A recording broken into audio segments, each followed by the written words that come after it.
Hello everyone, Blitzstorm here. So today I'm going to be going over the particle system. And this particle system will work for many different ways. If you're building like a magical kingdom and an anime virtual world, or even doing a first-person shooter, this will work for all of those. So for the magical world that I want, the anime world, I want pink falling particles about one every 5 squares, or 1 per square every so many seconds.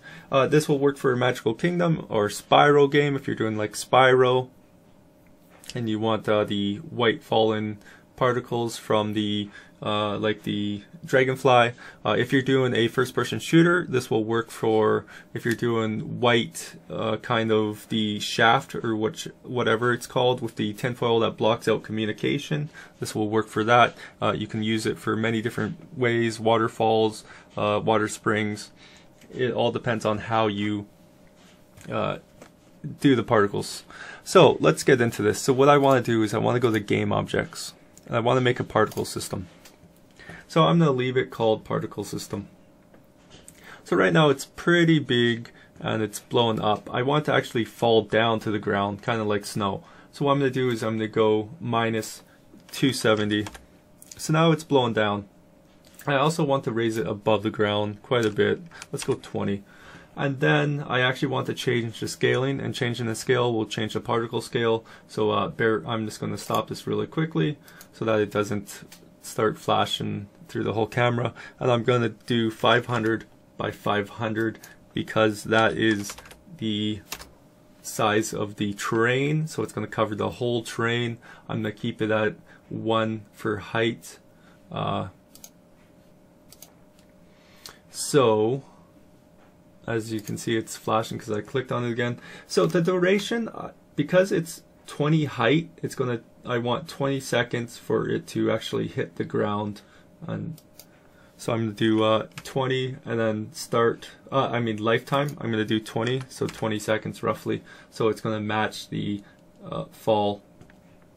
And then I'm going to make sure it's on looping.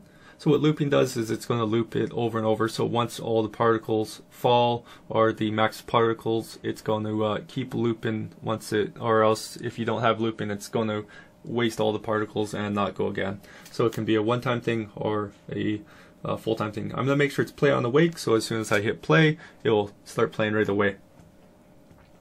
So start speed 5. That's all right, that's pretty good. Start size, because it's covering the whole world, and as I said, we rescaled this, so we're actually going to have to rescale this a bit smaller. So I want 0.05. We can try that. Start rotation, I don't want to rotate. 3D will make it line. So if you're actually doing an aurora borealis or the northern lights, you can actually do multiple of these and then have it up in the sky.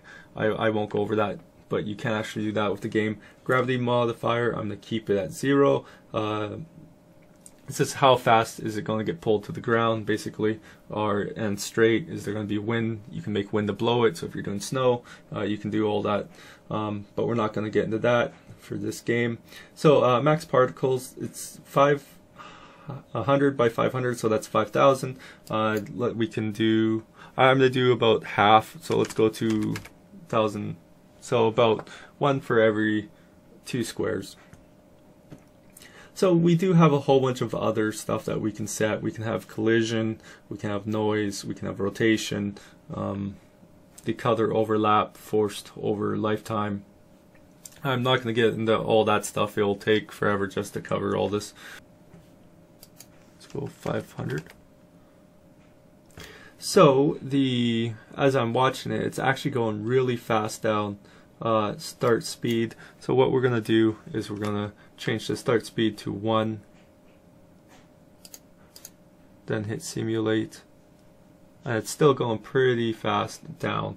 So what we want to do is just start speed 0.5, 0.05. So there you go, now you can actually start seeing the particles. So let's go ahead and just put it a bit slower because I want them just to float. And because we actually have quite a bit, let's go 0, 1. to change it. So there we go. Now we have one particle for every 2 square because it's at 2500. So if we hit play and it's coming down, so you can see the particles coming down. Now this is actually seeing quite a far distance off, and the particles are a bit big, but like I said, you can always change it. I'm going to keep the size as, actually let's go 0.05, half that size. So there we go. Once you get up to them, they'll be a tiny bit bigger, but now we got the particles, as you can see, falling. 2500 is quite a bit for what I actually want. I don't want there to actually be too many. So if you're doing like the shaft, you'd actually increase it to what the distance is and how the area it is. So it's really seeing, like in Metal Gear Solid, sorry, you can actually see them quite a bit. But yeah, so now I got particles falling down. So let's change the colors. Like I said, I wanted pink. Let's go to pink. Let's just change that. And now they're pink. So if I hit simulate and it starts falling again, I got pink. Actually want a bit pinker right there. And yeah, so this is the particle system. Easy as that. So if you want water filling out, you just add a whole bunch more, you put it in a small system, and then it will automatically, the gravity will pull it down, so then you just increase the gravity and to get the angle for the mushroom of the top right. So yeah, hopefully you guys enjoyed this small little tutorial, and I'll see you guys later.